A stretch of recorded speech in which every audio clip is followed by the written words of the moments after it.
Good morning guys! Teacher A here and welcome to Gurong Pinay sa Amerika. So for today, ang lesson natin ay factoring.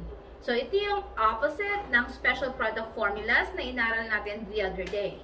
So itong video na to is going to be a series kasi magkaka-related yung mga lessons na i-discuss natin.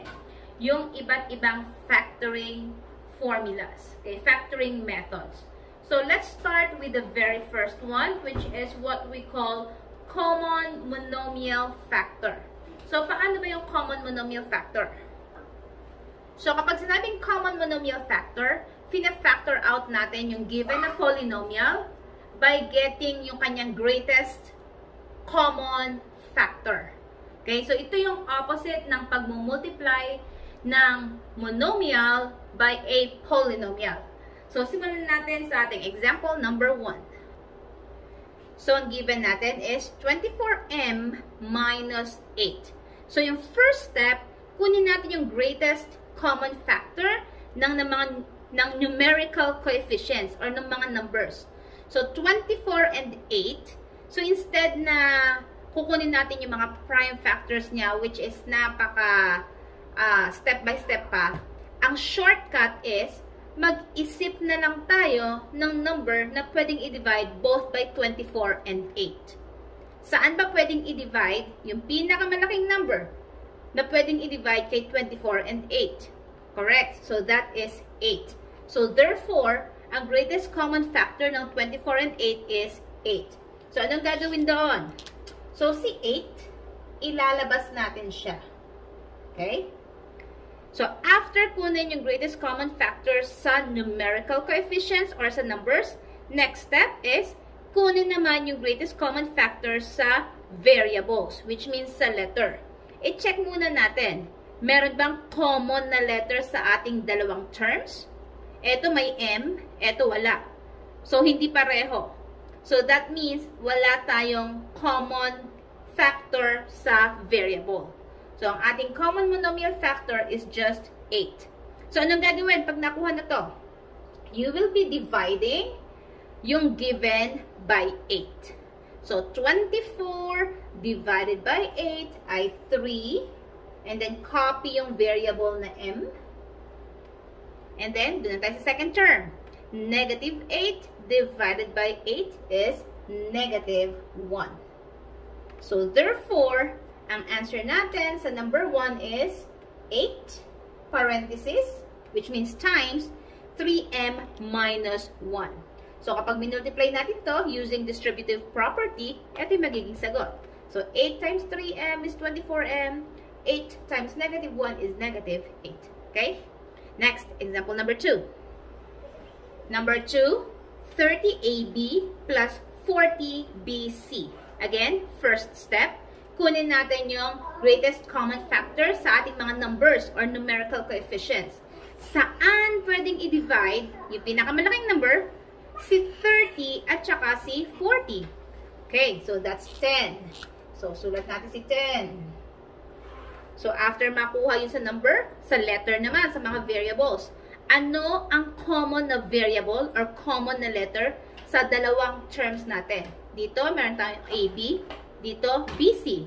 So, ano yung common na letter? Okay, that's B. So, therefore, si 10B ang ating common monomial factor.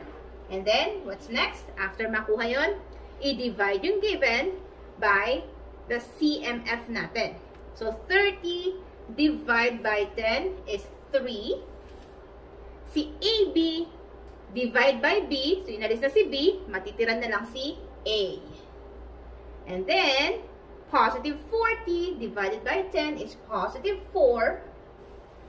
BC divided by B. So, BC, papakita ko lang sa inyo yung ginawa ko kanina, matatanggal na si B, natira si C.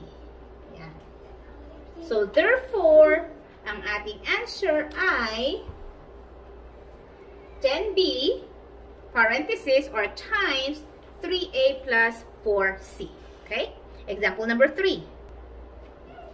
Okay, number 3, we have 15x squared y cubed minus 10x to the 4th y squared plus 25x cubed y to the 4. Again, first step, kunin natin yung ating greatest common factor sa mga numbers, sa numerical coefficients. Saan pwedeng i-divide si 15, si 10, at saka si 25. Okay, so that is by 5. So, sulat natin si 5. Second step, what about sa variables or sa mga letters? Ano ang common letters sa bawat term? So, lahat sila may x, x, x. Since lahat sila may x, write it down. And then, kukunin natin yung lowest exponent sa given. So, ito ay 2. Ang exponent dito ay 2. Exponent dito ay 4. Exponent ni x dito ay 3. So, lowest si 2. So, therefore, isulat si 2. There. Iusog ko lang, baka di magkasya. So, we have here 5 and then x squared. Iyon lang ba ang common letter? I-check natin si y. May y dito, y, y. So, lahat may y. So, write down si y. Next, ano yung lowest exponent ni y? 3, 2, 4. So, pinakamaliit si 2. There. So, therefore, ang ating common monomial factor ay 5x squared, y squared. Now, anong gagawin? Third step, i-divide isa-isa yung nasa given. So, 15 divided by 5 is 3. And then, pagdating sa variable na common, i-minus natin ang exponents. Okay? So, x squared din to. Kapag pareho, maka-cancel out yun. So, wala na tayong x na natira. Kasi 2 minus 2 is 0. Okay? What about sa y? May 3 dito, may 2 doon. So, 3 minus 2 ay 1. So, may matitira pa tayong isang y. Okay?